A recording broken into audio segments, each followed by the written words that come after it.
Captain Hastings, I presume. Daisy Lutrel, delighted. How do you do? Poor Monsieur Poirot has been so looking forward to your coming. He's quite beside himself. How is he? He'll be much the better for seeing you. Ah, Toby, Captain Hastings. How do you do? Came by the 340, eh? We bought this place in a fit of madness. Guest housekeepers at our age. Still, needs must these days. And at least one of us has a good business head, don't I, Toby? Chop, chop. Take the captain up to his room. Unless, of course, you'd prefer to see Monsieur Poirot first. Yes, I would. A drawing room, Toby, and then see to the cases.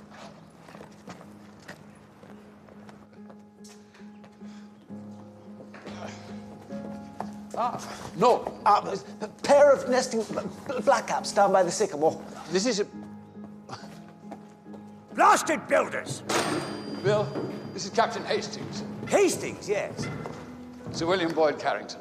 Excuse the tantrum. Having my old place tarted up, Natton Hall, you know. Lazy bligers need to go kick out the backside. So, you're the famous Hastings. Little Belgium chap who never stops talking about you. And we've got your daughter up here as well. Yes. Fine girl. Pity Franklin has us slicing up rats and rabbits all day. Excuse me while I give him another earful.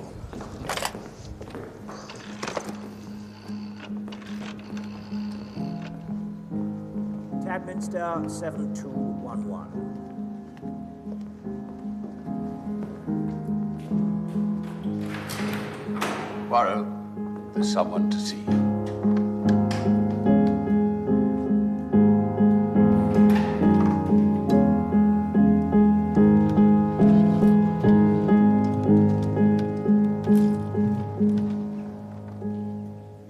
Hastings?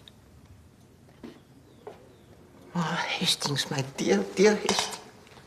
Poirot, old chap. Oh, mon ami, mon ami. But I forget myself. This is the talented Mademoiselle Cole. Captain Hastings. You have worn well, mon ami. With a straight back and the gray of the hair. But the wound, that is still fresh, huh? No man could have wished for better. Still, she died as she would have wanted. No long drawn-out suffering. Oh. And how are you? Me? I am a wreck. No, a ruin. I cannot walk. I am crippled and twisted. I have to be attended to like a baby. But the core Hastings, that is still sound. You have the best heart in the world, Poirot. Heart? No. But a brain as magnificent as ever. Hastings, do so. No. It's not a wheelbarrow. Sorry, old chap. So, is it good to be back after all these years? The food, it is disgusting. Rationing, I suppose. No, it is the English cooking. And the water always so tepid, and the towels so thin. They're of no use at all. Then why did you come? Because when I see the advertisement in the newspaper and discover your daughter, she will be here. I conceive of a plan. I will persuade my old friend Hastings to join us, and we shall all be together en famille. It is most agreeable, n'est-ce pas? You're up to something, aren't you? What? I knew it. Otherwise, why come back to the scene of our first murder? Because, mon ami, I fear it will soon be the scene of another. Are you sure about this? You think I have the softening of the brain? No. It seems so unlikely. Another murder, all these years later, under the same roof. Eh bien, that is how it is. Well, can't you stop it? How do you propose that I do that? Well, you could warn the victim. I do not know who is the victim. Well, you must know who the killer is. No, Well, then, how on earth do you know it's going to happen? I cannot say. Why not? Because you are still the same old Hastings. You have the speaking countenance, mon ami, and I do not wish you to sit staring at all the guests with your mouth wide open and give, as you say, the game away. I say, Poirot, that's a bit strong. I do play poker, you know. Yes, and always lose. But this is not a game, mon ami, make no mistake. There is here work to be done. And that is why I ask you here. Now, the thinking you will leave to me, but I need you, my most invaluable Hastings, to be my eyes and my ears, to go to places where I cannot go, to sniff out the snatched conversation, the shared confidence, and report back to me. For I tell you, mon ami, there is here amongst us a murderer, and that person must be stopped. Here is Curtis, mon valet. Your valet? Where's George? It was necessary for him to go to Eastbourne to care for his ailing father.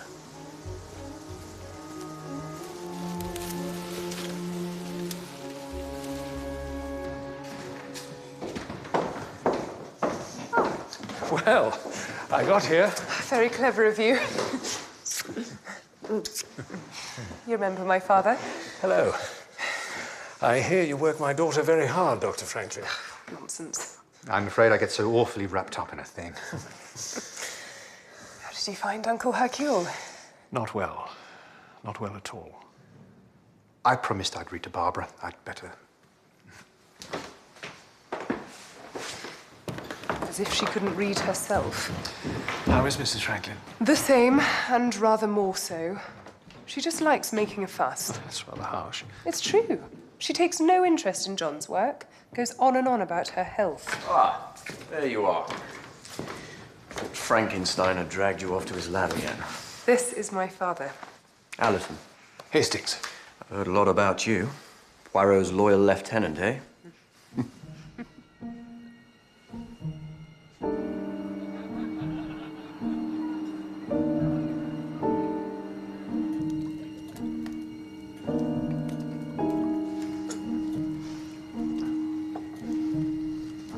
I'm so glad you're here.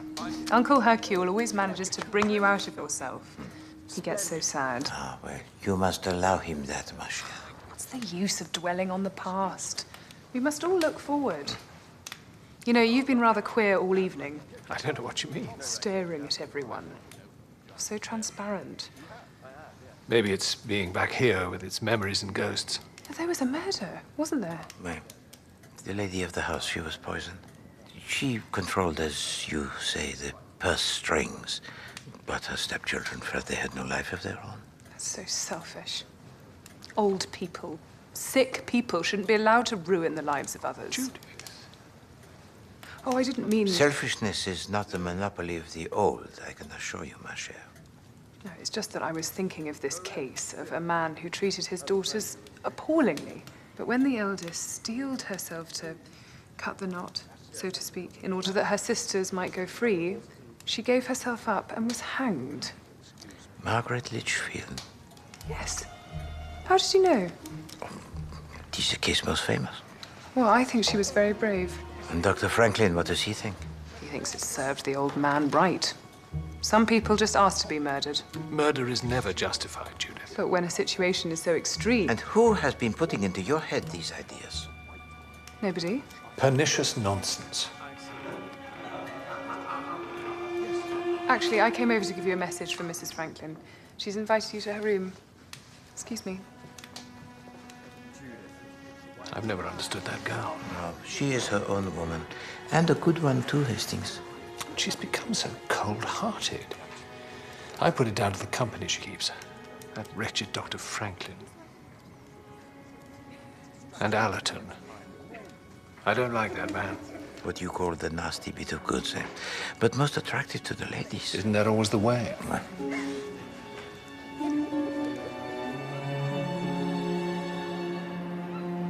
I'm delighted you're here, Captain Hastings. Dear Monsieur Poirot must be so pleased. Sharp as a knife, old Poirot. Even though he is falling to bits. And it will be so nice for Judith. The child has been working far too hard. She looks very well on it. Oh, how I envy her. Ill health has been the bane of my life. Pillows, Craven. Yes, my husband's a real slave driver, aren't you, John? What's that, Barbara? She was just saying how you worked poor Judith into the ground. Judith, yes. There was something we had to... excuse me. Oh, I feel so inadequate. I know I ought to take more interest. You shouldn't worry yourself, Babs. But I find it all so nasty. The guinea pigs and the rats and everything. It makes me feel quite sick. I just want to think about lovely, happy things. Babs and I are old playmates, even though she's 15 years younger. Darling Bill. And then when I came back from Burma to find her a beautiful young lady. My family used to live in this part of the world, and Bill would come to stay with his uncle at Natton Hall. A mausoleum of a place. Needs a woman's hand. I don't mind telling you I completely lost my heart. But she went and married Franklin. The fellow doesn't understand her. He's only interested in his test tubes, damn fool. Fancy a rubber? Hearts, you stupid man! There's nothing for it. We'll have to start again. I don't know what's got into me. I'm all at 6s and 7s. We haven't cut yet. Oh, I'm sorry, dear. I'm so sorry.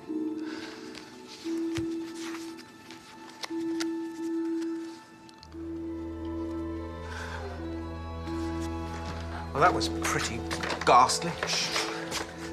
It gets my back up to see my bullied like that. Keep it down. It's too bad, it really is. And what's worse, he just takes it. Couldn't assert himself if he tried. Oughtn't we to shut that? I don't think everybody's in yet. Well, who's still out?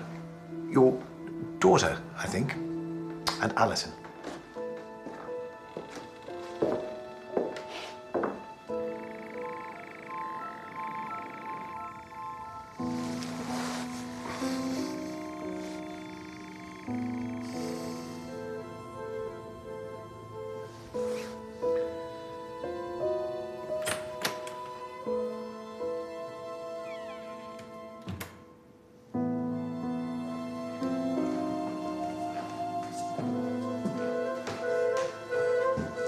Still about, old chap? I couldn't sleep. I was going to get some pills from Poirot. I'll fix you up. No need to wake him. Oh.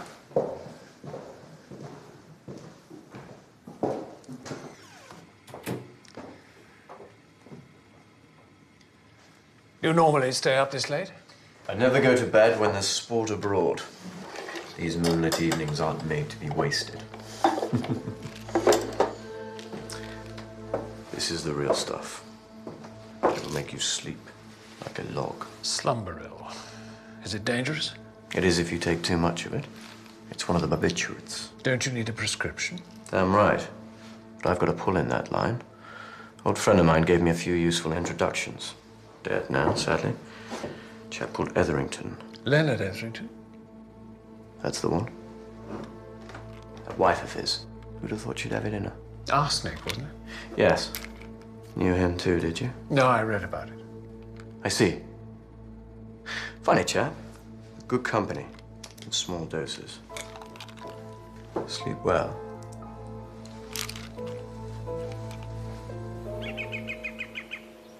This is the calabar bean, Physostigma venenosum. I've been experimenting with various alkaloids derived from it. You know, Poirot, this stuff's really more up your street than mine. How is that, mon ami? Well, you see, it's also called the ordeal bean, supposed to prove innocence or guilt. Don't you like rats, Father? I certainly don't like Agatha. So that's it. And I suspect you don't either. Why shouldn't I like him? He's not your type. What is my type? You have no idea, have you? Well, as it happens, I find him most amusing. Oh, amusing, yes. Yeah, and very attractive. Any woman would. Well, that's the trouble. Really, Father? You were out with him very late last night. What has that to do with you? This is most interesting. I would find it a great help if I could test so easily the guilt or innocence. Then you have to ask, what is guilt or innocence? Well, pretty obvious, I'd say. One would always feel guilt when it comes to murder. You think so? There are lots of people I'd like to kill without my conscience being too much trouble. I do so hate making a fuss. I sometimes think if one isn't healthy, one should be quietly put away. God, no, madame. Look at me, all cramped, twisted, not able to move. Yet I do not think of quitting. I enjoy still what I can. but you have only yourself to consider. In my case, there's poor John. I feel such a millstone round his neck. But I'm sure he's never said such a thing. These scientist chaps can get quite obsessive about their work. Absolutely. Sometimes, Monsieur Poirot, I think I can hear the poor little creatures screaming in the night. Perfectly horrid. Stephen and I are as one on this. I can get so terribly depressed that I think, what a relief it would be to end it all. Oh, come, madame. What use am I to anybody? Oh, to step into the great unknown. And then John would be free. I'll fetch you malted milk. I will come with you. Hastings, madame, monsieur. All right, old chap. Yes, I need to rest. I gather you were here in the First War. Yes, in 1916, I came here to convalesce. That's when I met Poirot. Didn't an old lady get murdered? Oui? I was once in a house where there was a murder. She was an old lady, too. One of my patients. It was not by any chance the case of Miss Sharples, was it? Yes, it was, actually. Her niece, Frida Clay, was accused of her poisoning, but there was evidence insufficient to prosecute. How did you know? Oh, well, it is my job to know, Nurse Craven. He doesn't miss a trick.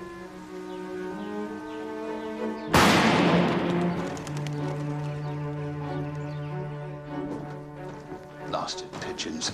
They do a lot of damage, you know. Toby's always been a fine shot. Oh, I used to be. You know, I often used to think of evenings like this back home out in India, but nothing's ever quite as you picture it.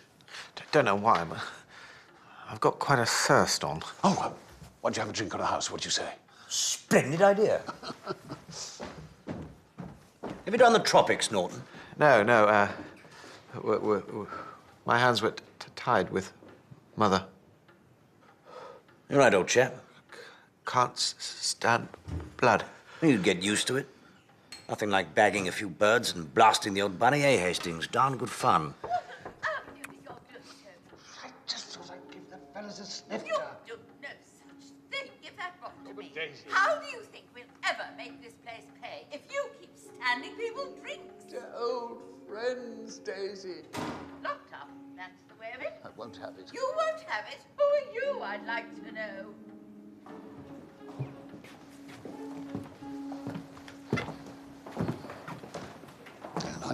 I'm awfully sorry, you chaps. We seem to run out of whiskey.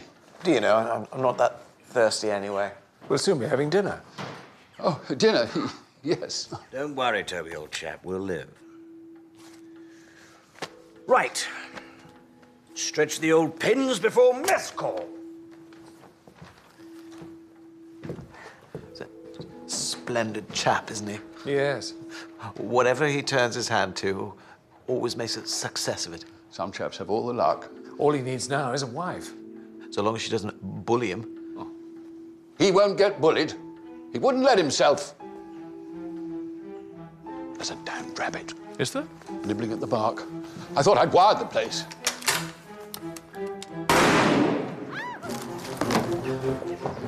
My God.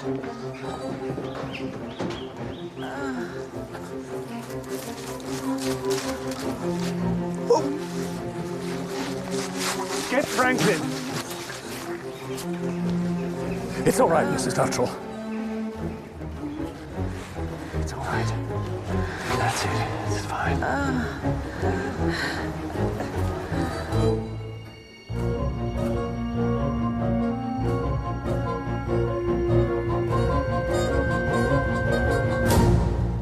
Franklin's seen Daisy. She's going to be fine. Do you think he did it on purpose? Well, I did, until I saw them together. Now I'm not so sure. Poor old Lutrel. I mean, Daisy's a good sort, I suppose, but a chap can only take so much. After the bridge, Norton actually said as much. I'm sure Lutrel heard every word. The killer is here. I know it. How do you know? I know. Whether Lutrel shot his wife by accident or whether he meant to. It is impossible to prove. Well, you'll prove it all right. You always do. If only life were that simple. Poirot always gets his man. Perhaps this time he does not wish to. You've lost me there, old chap. Unless, of course, someone was hiding in the bushes, and at the exact moment the Colonel fired, they fired too. And who might be this mystery killer in the bushes, Hastings? Oh, I wouldn't put it past that drug-addled Lothario Allerton. Drug-addled? He was a chum of Leonard Etherington, that addict who was poisoned by his wife. And how do you know this? He told me. And you did not think to tell it to me? Well... The trouble with you, Hastings, is that you are lazy. Mentally. I say, Poirot, look, I know I'm not much of a fellow, but there's no need to rub it in. You do not like to work with this. Perhaps you should get someone else on board. Boyd Carrington. Certainly not. He's a good deal cleverer than me. That would not be difficult. But Boyd Carrington is... He's a pompous bore whose memory is so bad that he tells back to you the story that you have told to him. Now, I forbid you to speak of this matter to anyone. Do you understand? Yes. It is up to you to follow people where I cannot go. To talk to them, to listen to them, to spy on them, watch through keyholes. I will not look through keyholes. Oh, very well, very well. You will not look through keyholes. You will remain the English gentleman, and someone will be killed. Oh, dash it all, Poirot. Oh, you can be quite obstinate at times. Do you know that, Hastings? I also wish there was someone else I could trust. But I suppose I will have to put up with you. And since you cannot use your little grey cells, because you do not possess them, at any rate, use your eyes, your ears, your nose, if need be.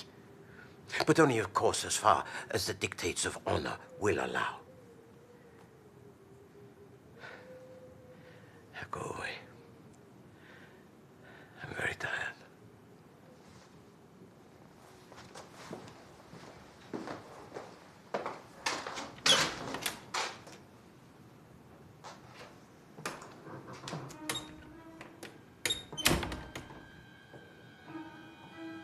At it again, are you? At your deadly exercise. I knew you would be. For my sins, I knew you would. But while I have breath in my body, I will...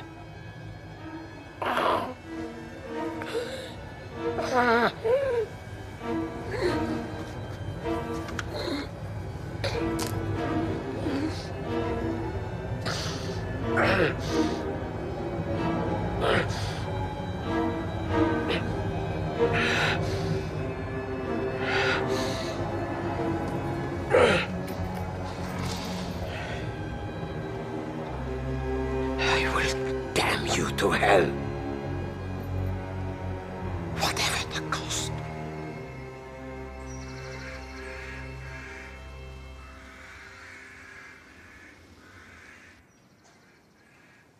He doesn't look too happy. He isn't. He was offered the chance to go to Africa, you know, to continue his research. But his wife protested. He probably felt he couldn't leave her. Do you know much about her, Captain? Only that she's an invalid. She certainly enjoys ill health. So you don't think there's very much the matter? Well, she always seems to be able to do anything she wants. You know the Franklins well, do you? No. What I've told you, I learnt from your daughter. She's up in arms on his behalf. What do you think of Mr. Norton? Why do you ask? Well, you seem to get on well. We have a good deal in common. And he's awfully kind, if a little ineffectual. He's a gentle soul. He lived with his mother for many years. She was very bossy, and I don't think he had a very good time at school either. He's very perceptive, you know. Quiet people often are. Yes. That's the depressing thing about places like this. It's full of failures. I suppose it's having endured another war. We've all had the stuffing knocked out of us. Did you see much action, Captain Hastings? Oh, not allowed to this time round. Gammy leg. And let's face it, I'm pushing it a bit. But your life's just beginning. Anything might happen. If you mean marriage, I could never think of it. Not with my history. What do you mean? You have no idea who I am, have you? I know your name. It isn't Cole. It's Litchfield. Matthew Richfield. Yes, he was my father. A wicked man, Captain Hejstings. He was our jailer until my sister Margaret... Yes, I know, it was in all the papers. But you don't. It's inconceivable she'd murder him. I know she gave herself up, but I've always felt it wasn't true. It wasn't Margaret. It can't have been.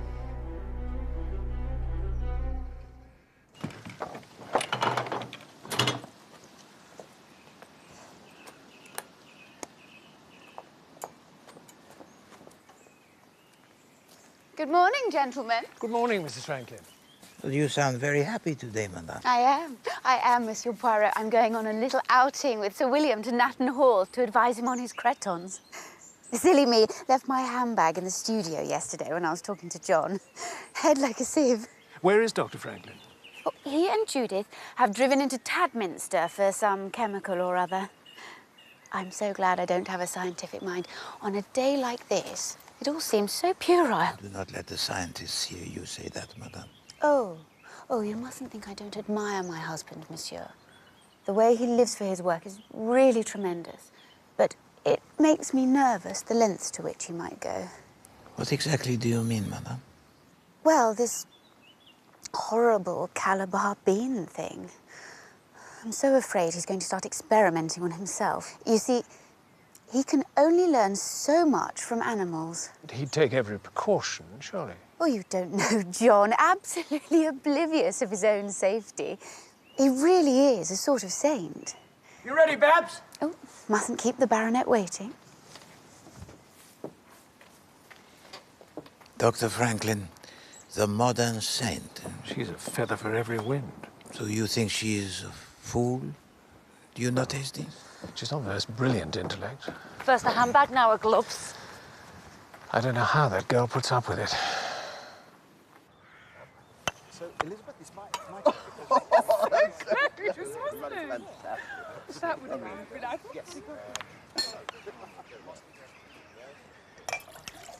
I can't help noticing, Captain. You're looking a little uneasy. Am I? I have to say, well, I'd feel the same way. Things change all the time, don't they? Girls are more independent now. I suppose the war had a lot to do with that. What are you trying to say, Norton? Well, don't let it go further, but when it comes to young women, Allerton has rather a special technique in that line. I happen to know something pretty foul about him, actually. And what would that be? Not long ago, I heard of a girl, just like Judith. Modern, independent, falling prey to the Major's charms. Well, once he'd got her in his clutches, just when she was at her most vulnerable, he abandoned her, leaving her desperate. So devastated was she. She took her own life. Overdose of Veronal.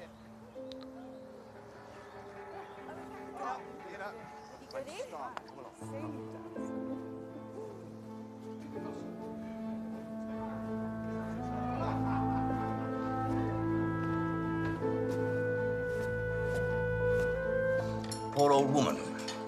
Devilish pain. An overdose of morphia finished her off. And her niece, Frida, said it was a slip-up. The police had other ideas, but didn't have enough evidence to prosecute. You knew her, did you? Frida Clay? Yes. Well, it's just that I have heard this story before.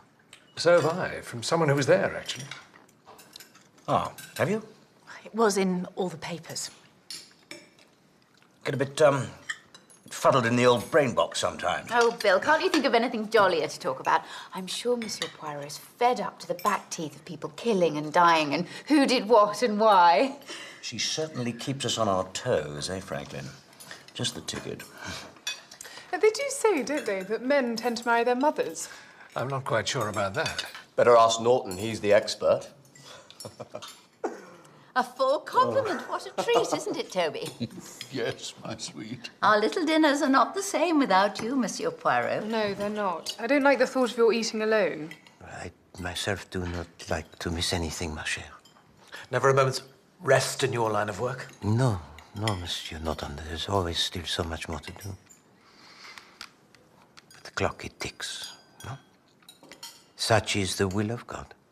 We'll all miss you, old chap, but you won't be forgotten. A damn good claret. My point is, Oh, now, you Bill. can see where this Frida girl was coming from, putting somebody out of their misery. Don't you think it should only be done with the patient's consent? Yeah, it can't be left to the patient. It's the duty of someone who loves them to take responsibility. And end up being charged with murder. If you love someone, you take that risk. Would you? Yes, I would. Well, I certainly wouldn't, and neither would Toby, would you, dear? Sip of water, that'll shift it. You can't have people taking the law into their own hands. I quite agree. What about you, Franklin? What? Euthanasia. You must have an opinion. You're a doctor. Sorry, my mind was elsewhere. Most people wouldn't have the nerve. I don't believe you would, if it came to it. Don't you? Unless, of course, you had an axe to grind. You don't understand, do you? Of course I couldn't if the motive was personal. Well, even if it weren't, I'm not sure you would actually pull the trigger, so to speak. Talk about something else. I quite agree. It's all far too grim. I don't hold life as sacred as you people do. Unfit lives, useless lives, they should be got out of the way. Judith! Well, they should! So much mess about. She might have a point.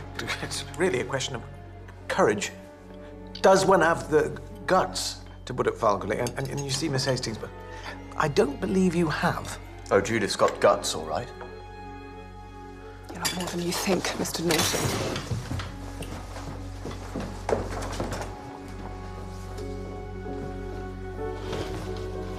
Excuse me.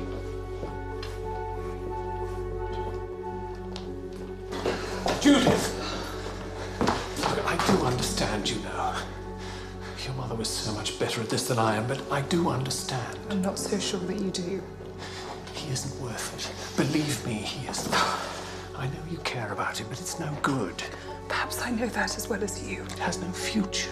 He'll break your heart, and I can't bear to see that happen. He's worth everything in the world to me. Judith, please. And I don't want you ever to speak of him again. Because if you do, I will hate you even more. Do you understand that?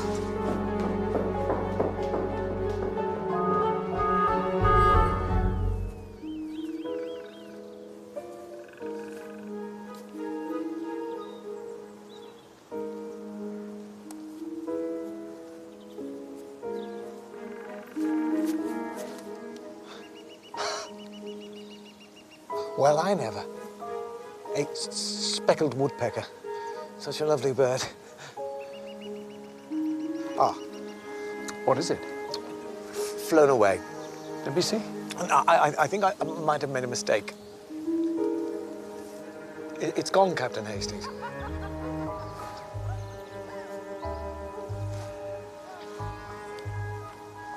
What's wrong? Bird's gone.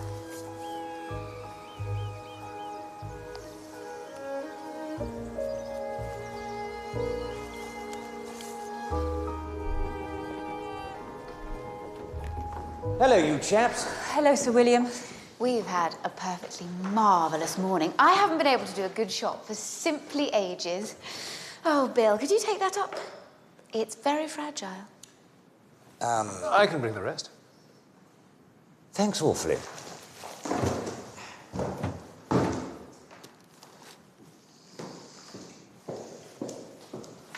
Anything the matter, Stephen? No, You look as if you've seen a ghost. no ghosts. Just thinking. Monsieur Poirot. So what is it? Is anything the matter? The matter, monsieur? What should be the matter? Do you know, I'm suddenly terribly tired. If you could bring those up. Thank you so much.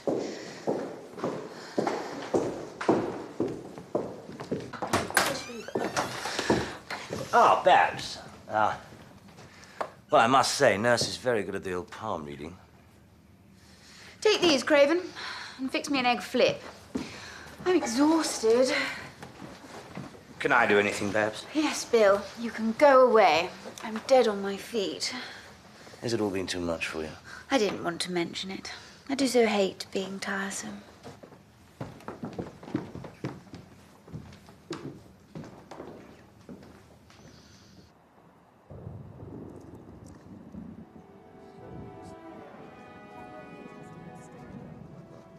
I've always been interested in astronomy, yes.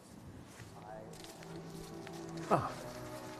I reckon we're in for a storm tonight, eh, Hastings? Yes, probably right. Excuse me. Care to take a stroll around the gardens? It's, Not now, no. But, Captain...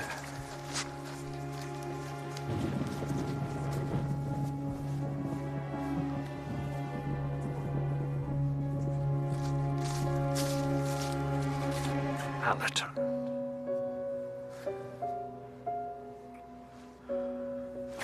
You can't! Let go of me! There's nothing you can do! The expert parent, eh? But...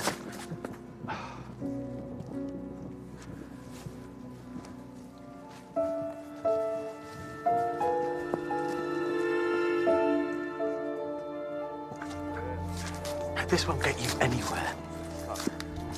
Settle then. Go up to town tomorrow. I'll say I'm off to Ipswich for a night or two. Wire from London that you can't make it back. And we'll have a charming little dinner at my flat. You won't regret it, I promise. Please, Hastings. What you need is a large scotch.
Prodigal returns. Awfully sorry, old boy. I've got a blinder of a headache. Must be the thunder in the air. No, Hastings. It is because you sit around in the drafts. Is it? Most assuredly. The drafts will be the death of us all. But I have just the thing. The hot chocolate. It nourishes the nerves. You comprehend? Drink, drink.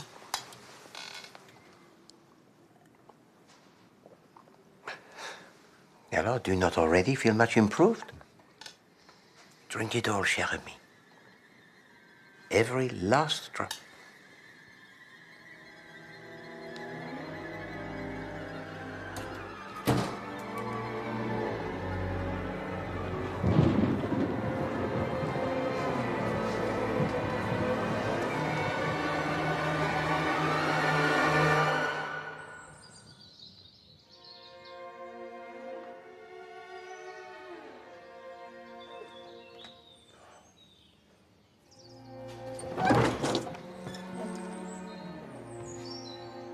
My God, Poirot, what was I thinking of? What indeed? Why did you not tell it to me last night? I was afraid you'd stop me. Most assuredly I would. Do you think I wish to see you hanged? All on account of a scoundrel so unpleasant called Allerton? Oh, they wouldn't have caught me. I'd wiped my fingerprints off the bottle. Yes, and also those of Allerton. And then when he is found dead, they establish that he died of an overdose.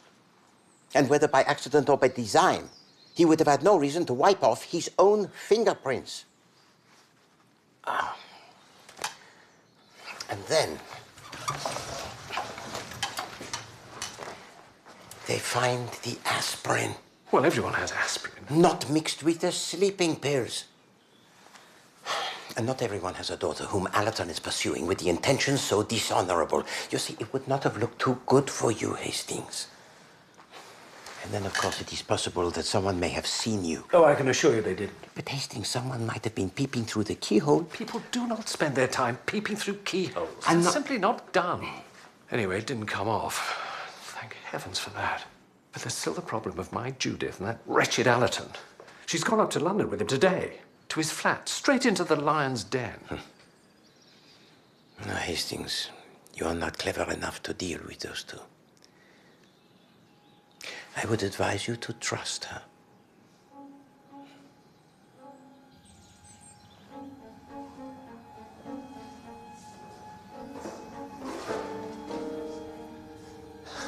Judith.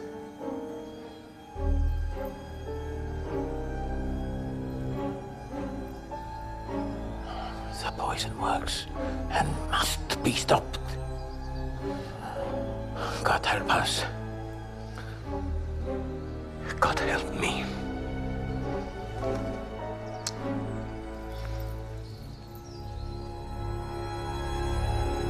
Are the Lutrels joining us? But they're setting up the cards.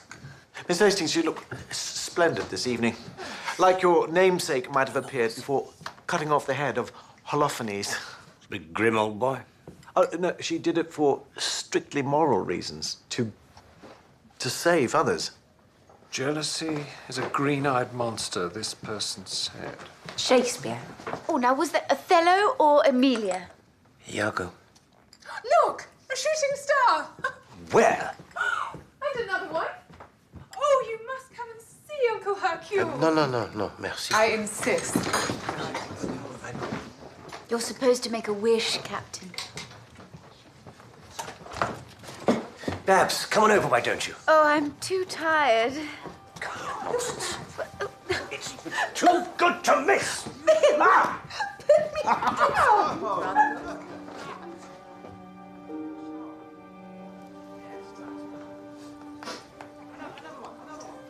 What are you doing? I was just seeing if there was a copy of... I remember Mother telling me how you once carried her out onto a balcony to look at the stars. Ah, here we are.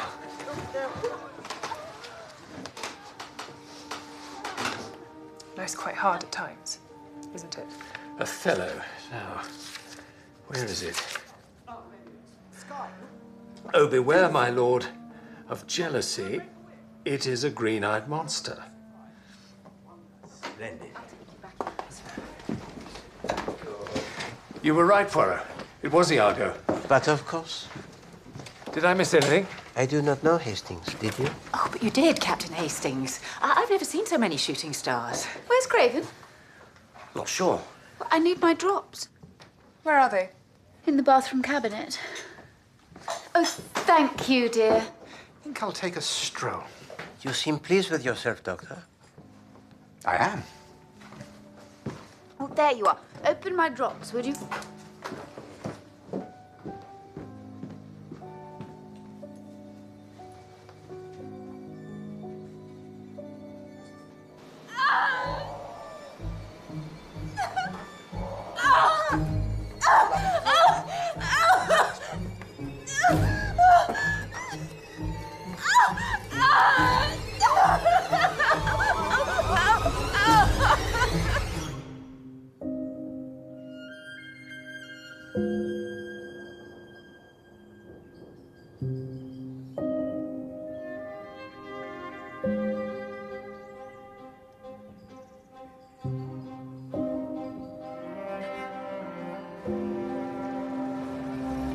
It is established that Barbara Franklin died as a result of poisoning by physostigmine sulfate and other alkaloids of the calabar bean. Monsieur Poirot, could you tell the court how Mrs. Franklin seemed to you in the hours before her death?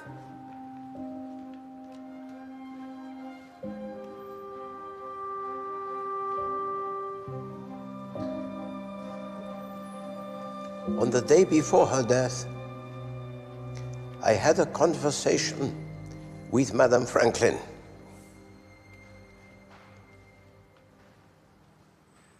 She appeared very depressed and several times expressed the desire to be, how do you say, out of it all. Her health and fits of melancholy made her life seem not to be worth living. On the morning of October the 10th, you were sitting outside the laboratory? Oui. Did you see Mrs. Franklin come out of the laboratory? Yes, I did. And did she have anything in her hand, Monsieur Poirot? She had a small bottle clasped in her right hand. You're quite sure of that? Yes, quite sure. Did you not see it also? Well, the question is, did you? You think I would lie? Well, that would be perjury. No, I was not on oath. So it was a lie. You yourself heard her speak of suicide. But she was a woman of many moods. You didn't clarify that. Perhaps I did not wish to. You mean you wanted the verdict to be suicide? You think she was murdered, don't you? She was. But this verdict stops all further inquiry. What are you playing at, Poirot? This is not a game, mon ami, I assure you.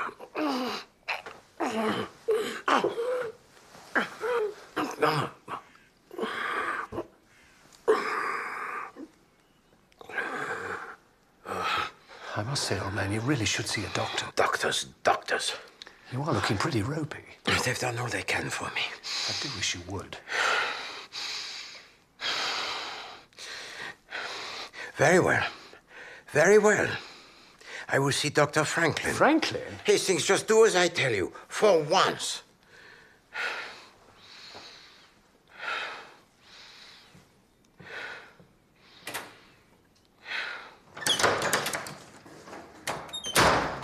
How is he? He's for it, I'm afraid. Does he know? Oh, yes. I gather he's worried about getting something finished. That's right. And I hope he does. Isn't there any treatment? Nothing doing. Just his ampules of amyl nitrite when he feels angina coming on. A remarkable man. He has a great respect for human life, hasn't he? Yes, absolutely. Unlike me. Since death comes anyway, what's it matter? Oh, well, 10 days and I'm off. Where to? Africa. Job's still open. Isn't that rather soon? What's to stop me? It's no good pretending that Barbara's death wasn't the greatest relief. It doesn't worry you that she's just committed suicide? But I don't really believe she did. Then what do you think happened? I don't know. And I don't want to know. Understand?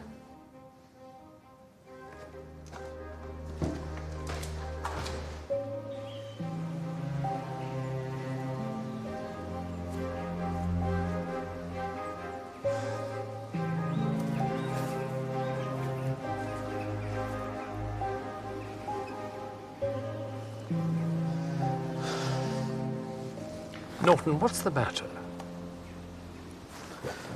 Well, when anything's right or wrong, it should be awfully simple to say so, shouldn't it? Do you see what I mean? No. What I'm trying to say is, say, for example, you happen to open a letter that wasn't yours, by mistake, of course, or saw something through a keyhole, say. A keyhole? Yes. Why on earth would you be looking through a keyhole? The key might have got stuck. Norton, Stop beating about the bush. Did you see something through the keyhole? No. But you did see something through those glasses of yours, didn't you? That day we went out rambling with Miss Cole, there was something you didn't want me to see, wasn't there? Yes. Well, no. What was it? I don't know if I ought to say. I didn't mean to see it. There really was a speckled woodpecker. Lovely fellow. Then I saw the other thing. Is it something to do with Mrs. Franklin's death? Oh, damn it all. I don't know what to do. He saw something that he will not tell to you. That's right. Has he told this to anyone else? I don't think so. Ask him to come up and see me after dinner. Just a friendly little visit. And be careful, Hastings. Be very careful.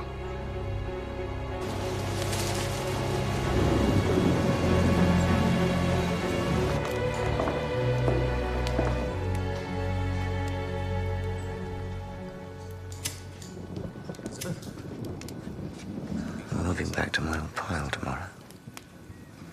I don't mind telling you. I'll be glad to be shot of this place. It gives me the creeps. Poor Babs, for instance. If she killed herself, then I'm a monkey's uncle. You know what I think? I think it was that husband of hers. You don't mean that. And I'm not the only one. Had the tip from someone who ought to know. Well, good news. Talk with the devil. I thought she left after the funeral. And she's back for the night, between engagements.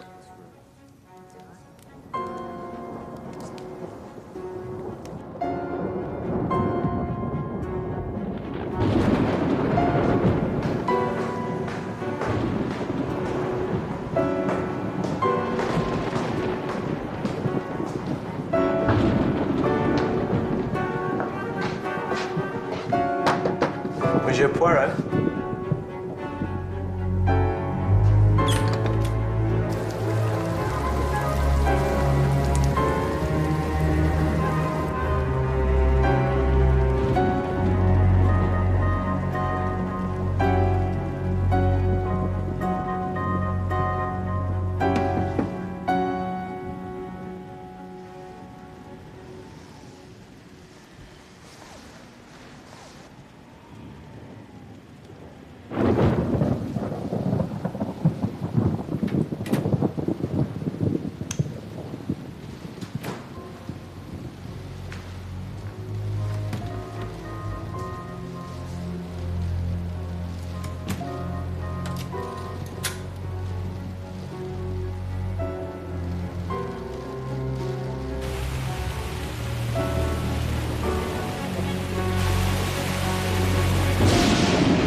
Poirot? Entree.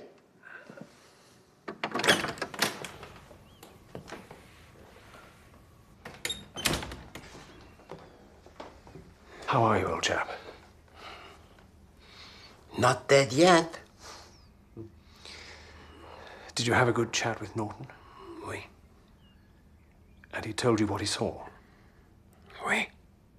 Well, what was it? You might misunderstand. Of course I won't. He tells to me that he saw two people. Judith and Allerton. I knew it. You see? No, not Judith and Allerton. You have lard for a brain. Well, that's a bit harsh. Drink. No, thanks. For me. Oh, sorry.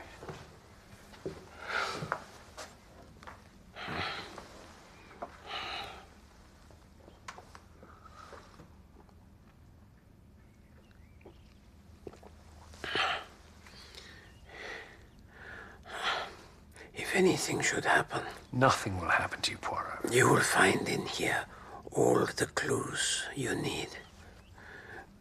With this. What kind of clues?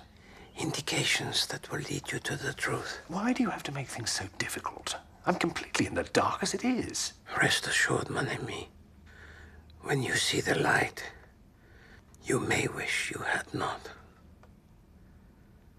And now, I need to think. But Poirot... Go down to breakfast, mon ami.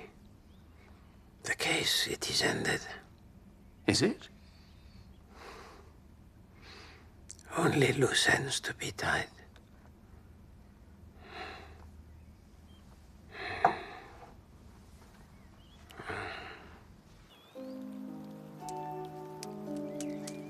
You laid up this morning?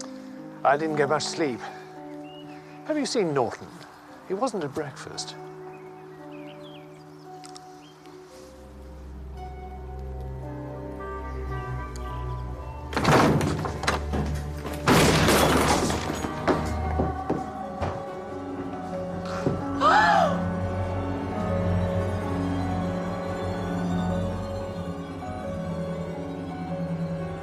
He locked the door. I heard him. He shot himself? Well, that's what they're saying.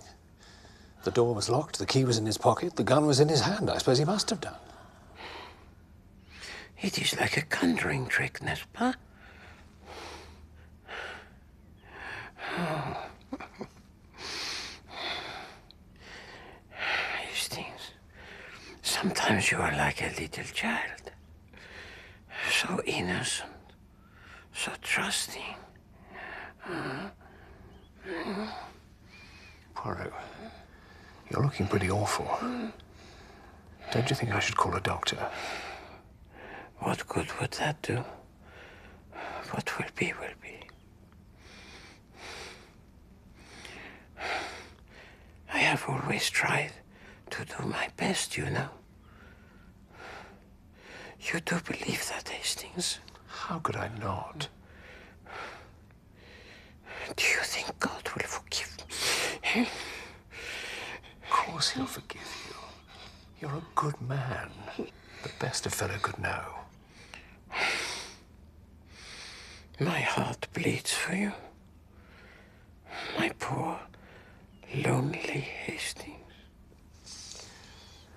Poirot. Go now, cher ami. Let me rest.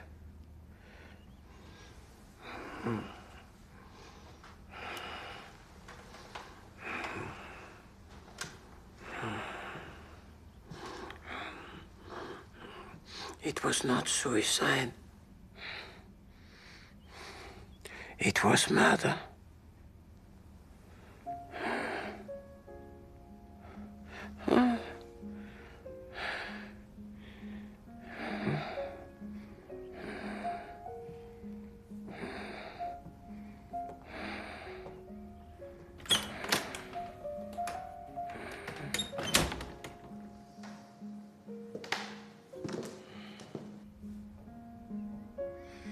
Cher ami.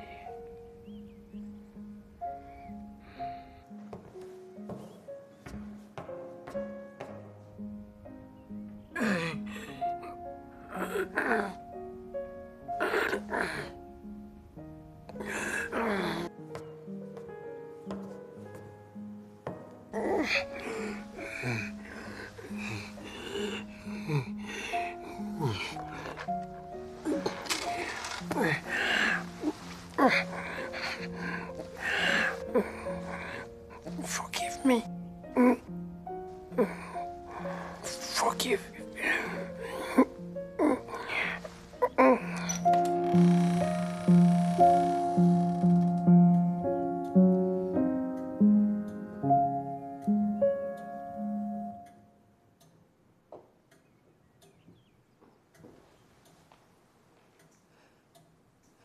Captain Hejstings?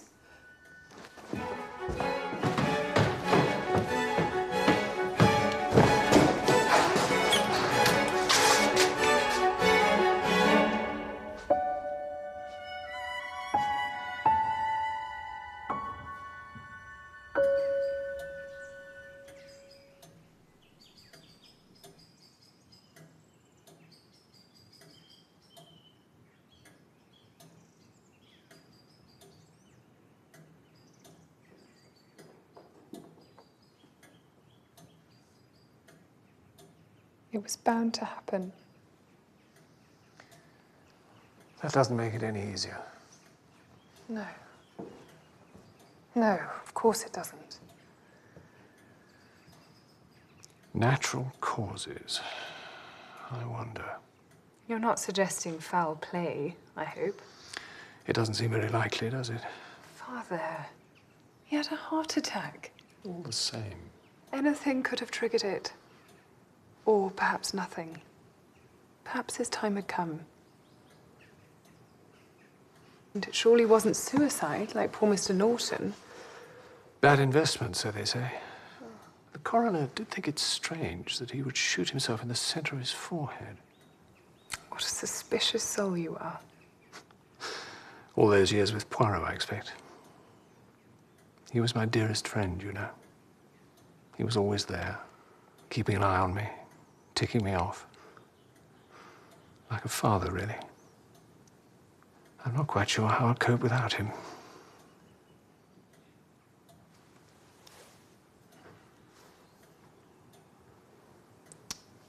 Father, I have something to tell you. Oh, dear. I don't like the sound of that. I haven't told you before, what with one thing and another, but the fact is, I'm going to Africa. Africa?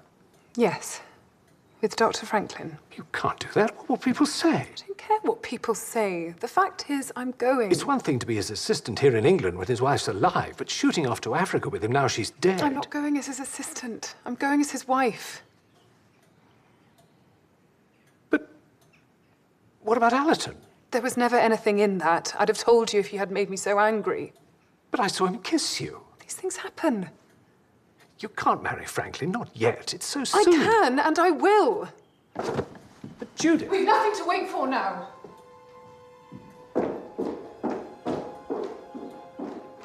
When you see the light, you may wish you had not.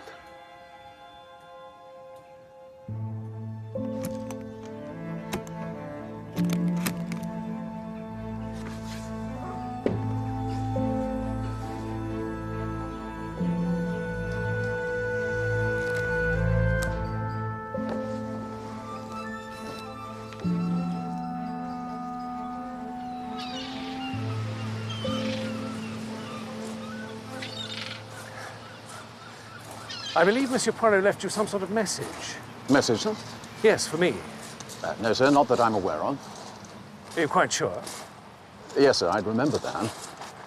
Well, my mistake, I suppose. How is your father? My father, he's very well, thank you, sir. Oh, he's better then? Better than what, sir? Well, that's why you had to leave Monsieur Poirot, wasn't it? To look after him. I didn't want to leave, sir. Monsieur Poirot sent me away. Why would he do that?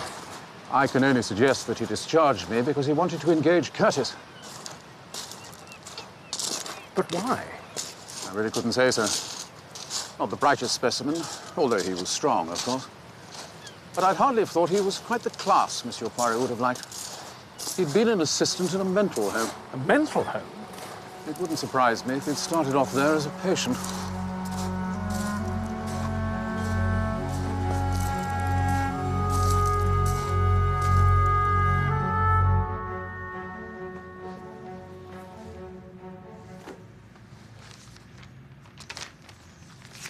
I have instructed my lawyers to deliver this manuscript to you 4 months after my death, by which time you will no doubt have evolved the most preposterous theories. But really, mon ami, you should by now have been able to work out who killed Norton. As to who killed Barbara Franklin, that may come as more of a shock. When you asked if I knew who was the killer, I did not quite tell to you the truth. I knew, but had to make sure. You see, I had never met this person before, and had never seen this person in action. It did not take me long. At last, at the end of my career, I had come across the perfect criminal. Well, nearly perfect. A pair of nesting black caps down by the sycamore. No one gets the better of of Herkulom Poaroom.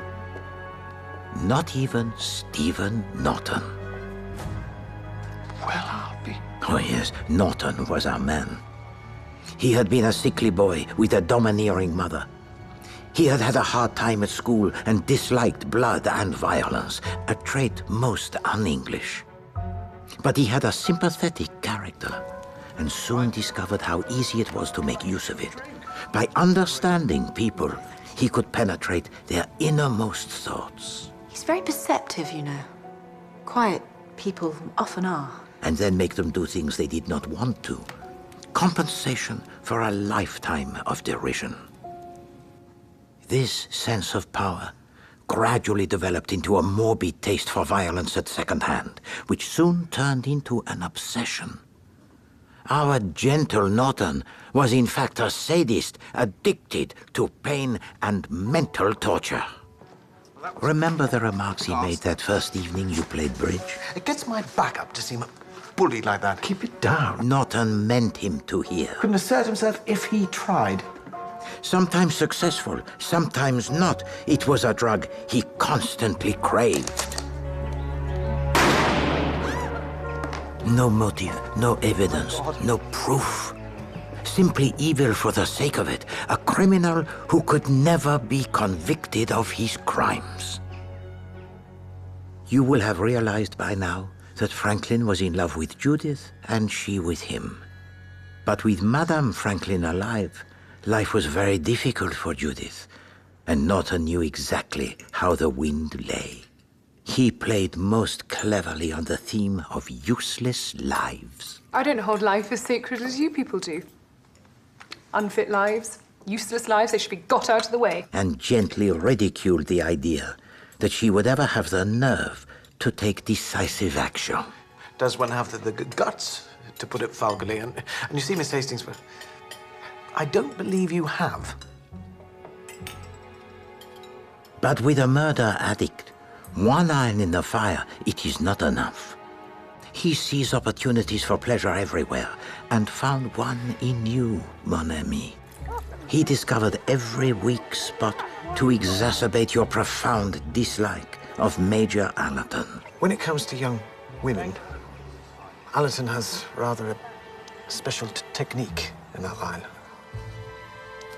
Then you saw Allerton and Judith kiss. You can't. Norton hauled you away so that you did not see what followed. You went to the glass house and thought you heard Allerton talking to Judith. Wire from London that you can't make it back, and we'll have a charming little dinner at my flat. Yet you did not see her or even hear her speak. Norton made sure of that, for if you had, you would have discovered that there had never been any question of Judith going to London that day. It was Nurse Craven with whom he was having the affair. But you fell headlong into the trap of Norton and made up your mind to murder. I heard you come up that evening and was already exercised about your state of mind. So when I heard you in the corridor and go into the bathroom of Allerton, I slipped out of my room. Slipped out of your room? But... How, I hear you say? You see, Hastings, I was not helpless at all. What? Why do you think I sent George away? Because I could not have fooled him into believing that I had suddenly lost the use of my limbs. I heard you in the bathroom of Allerton, and promptly, in a manner you so much deplore, dropped to my knees. I realized what you were up to, made my preparations, and sent Curtis to fetch you. I'm awfully sorry, old boy. I've got a blinder of a headache. So I gave to you the hot chocolate. It nourishes the nerves. You comprehend? Drink, drink. But I also, mon ami, have sleeping pills. No, no, no. Every last drop.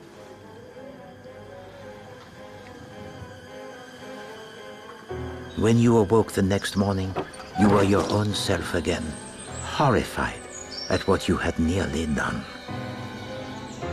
But it decided me, Hastings. You are not a murderer, but might have been hanged for one.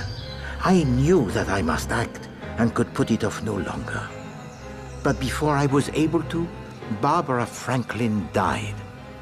And I do not think that you have once suspected the truth.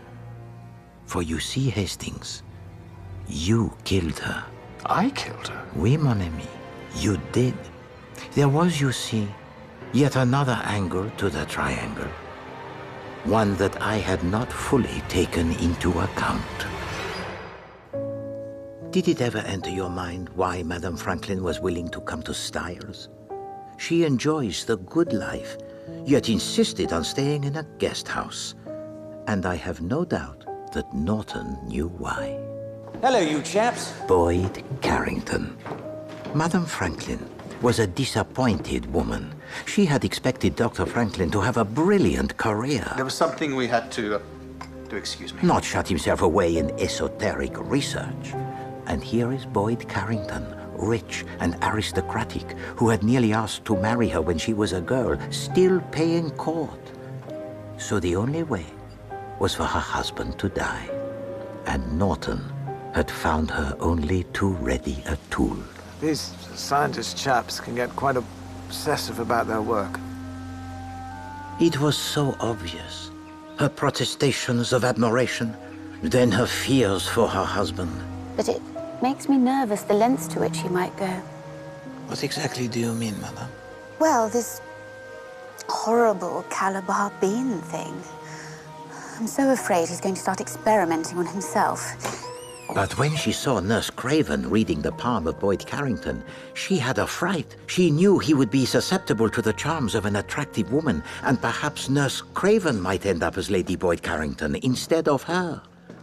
So she decided to act quickly. She invites us all up to her room for coffee. Her cup is beside her, and that of her husband is on the other side. Look! A shooting star! Then everyone goes to watch the shooting stars, except you, mon ami, left with your crossword and your memories. What are you doing? You hide your emotion by swinging around the bookcase as if looking for a book. And so when we all return, Madame Franklin drinks the poisoned coffee meant for her husband, and he drinks the coffee meant for her. I realized what must have happened. That she had poisoned the coffee, and you had unwittingly turned the table. But you see, Hastings, I could not prove it. If the death of Madame Franklin was thought to be anything but suicide, suspicion would inevitably fall on either Franklin or Judith. And that is why I was so insistent that Madame Franklin had killed herself, and I knew that my statement would be accepted, because I am Herkulom Poaroov. You were not pleased, but mercifully, you did not suspect the true danger. Will it come into your mind after I am gone, like some dark serpent that now and then raises its head and says, suppose, just suppose it was my Judith? And therefore, you must know the truth. There was one person most unhappy with the verdict, Norton. He was deprived, you see, of his pound of flesh. Madame Franklin had died, yes, but not how he desired. The murder he had arranged had gone awry. So, what to do? Norton, what's the matter? He began to throw out hints about what he saw that day with you and Mademoiselle Cole. What is it? He had never said anything definite, so if he could convey the impression that it was Franklin and Judith that he saw, not Allerton and Judith, then that could open up an interesting new angle on the suicide case, perhaps even throw doubts on the verdict. And I realized that what I had planned all along had to be done at once. The moment I had dreaded, the most difficult decision of my life. That is why I invited Norton to my room that night and told to him all that I knew.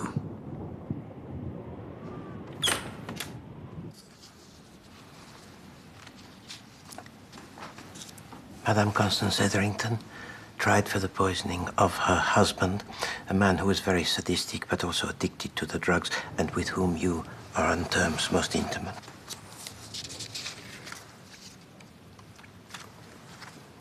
Nora Sharples, poisoned by her niece Frida Clay. I hope you're not suggesting I was on intimate terms with her. You and Mademoiselle Clay taking a walk together. You see, I do my homework, Monsieur Norton. And Matthew Litchfield. Now, you visited him, did you not, on the night that he was killed by his daughter Margaret? What is your point, Monsieur Poirot? Well, my point is this, Monsieur Norton, that in none of these murders was there any real doubt. There was one clear suspect, no other. But you, Monsieur Norton, are the one factor malevolent common to all. Oh, dear, Monsieur Poirot. Is that the best your little grey cells can come up with? Your proximity to these 3 murders was too much of a coincidence, and I smelt, as you say, the rat. And that is why I came to Styles. To observe your function, and you have not disappointed, Monsieur. No, you are a man who is very clever, but not clever enough for Hercule Poirot. So, what are you going to do about it?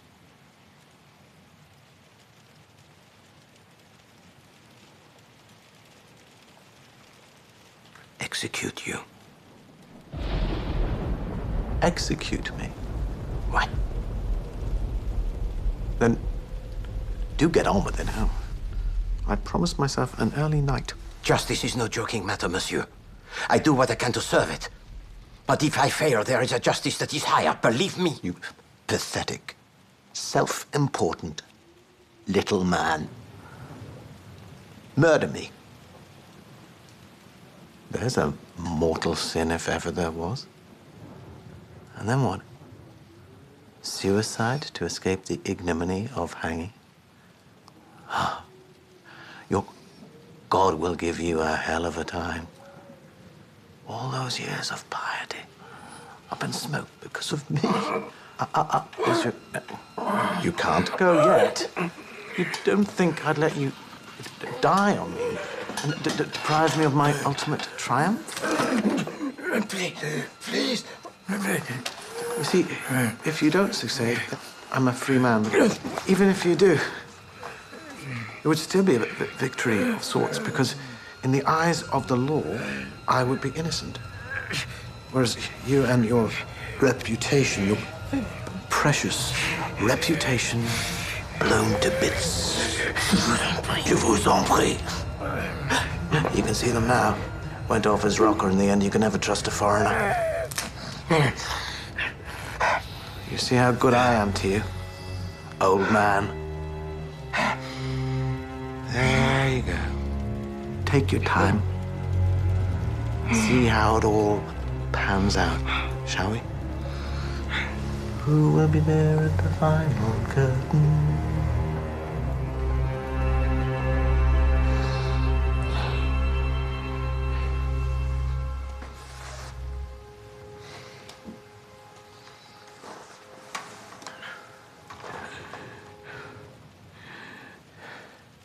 I pity you, Norton.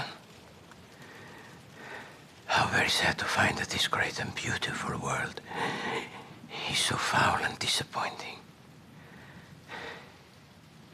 And your mother, I pity even more. My mother? You pity my mother? To endure the agony of bringing you forth, only to discover that she had nurtured in her loins such wickedness. Is that not worthy of pity? It is you who is not worthy.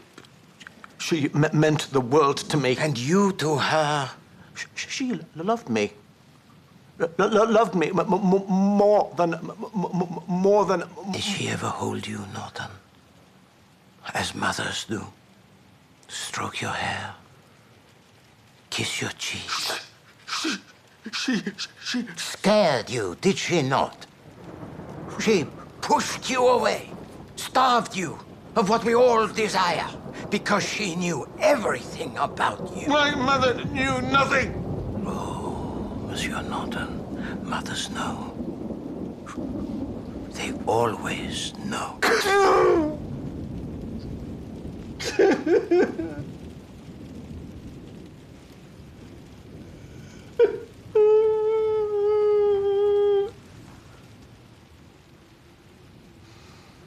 Shots in the dark, Poirot. Shots in the dark.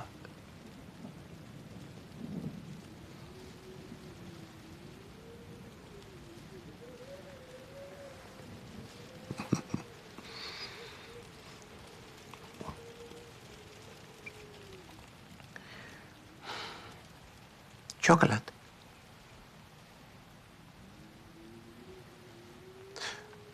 Would you mind awfully if I drank yours instead?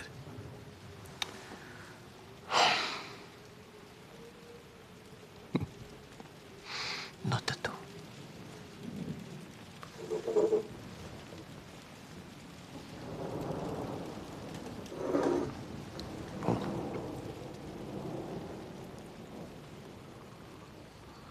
It was quite immaterial. I take the sleeping tablets and have acquired a certain tolerance.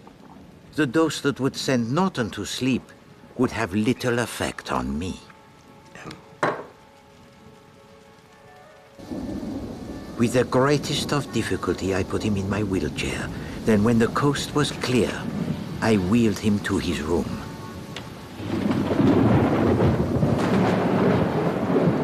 You will not have realized, Hastings, that recently I have taken to wearing the false mustache. Even Georges does not know that. I put on the dressing gown of Norton, tapped on your door, then went into his bathroom. Presently, I heard you open your door. I left the bathroom and returned to the room of Norton, locking the door behind me. I put the dressing gown on Norton and lay him on his bed.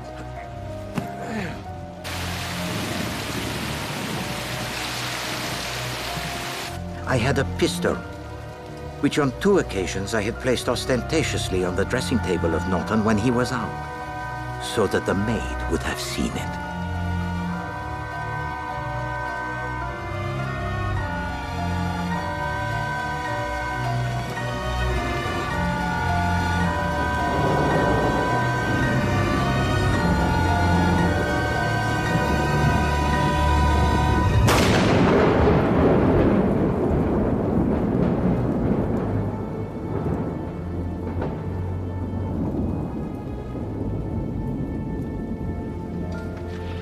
I put the key into the pocket of his dressing gown and locked the door from the outside with the duplicate I had made. Then returned to my room and began writing this. I played the game, as you English say. I gave to you the clues and every chance to discover the truth, pointing you towards Iago, the original Stephen Norton. My only weakness was to shoot him in the center of his forehead and not in his temple, but I could not bring myself to produce an effect so lopsided. That, mon ami, is my nature, and should have told to you the truth. Take my advice for the last time.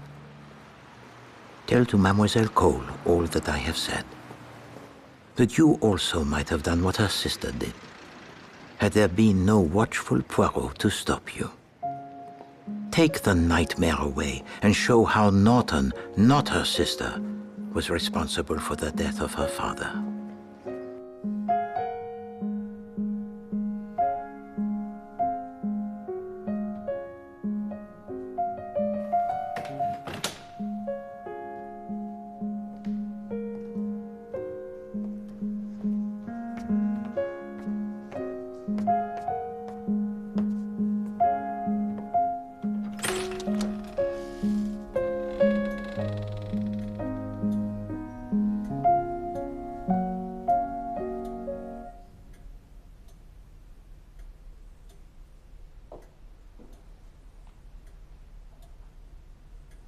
Captain Hejstings?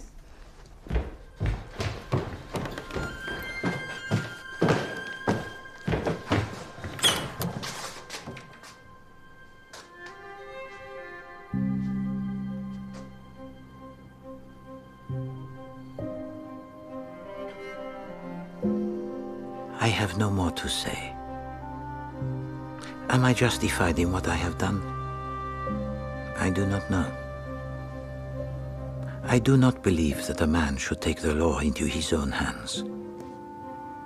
But by taking the life of Norton, have I not saved others? I have always been so sure. But now, when the moment comes, I will not try to save myself, but humbly offer my soul to God and pray for his mercy. It is for him to decide. Ah, Hastings, my dear friend, they were good days. Yes, they have been good days. Hercule.